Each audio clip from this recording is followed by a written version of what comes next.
సికింద్రాబాద్ ఉజ్జయిని మహంకాళి బోనాల జాతర ఏర్పాట్లు చురుగ్గా సాగుతున్నాయి. ఆలయ వెలుపల బయట లైటింగ్ ఏర్పాట్లు చేస్తున్నారు. బోనాలతో వచ్చే మహిళల కోసం ప్రత్యేక క్యూ లైన్లు, భారీ గేట్లు, అలంకరణ తదితర ఏర్పాట్లు చేస్తున్నారు.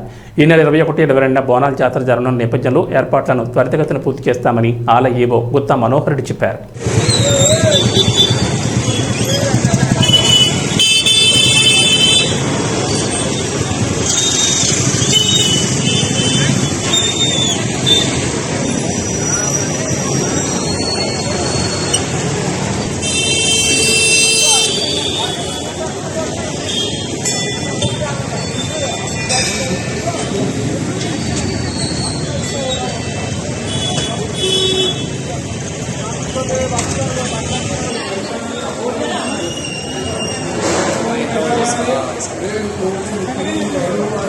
Gracias.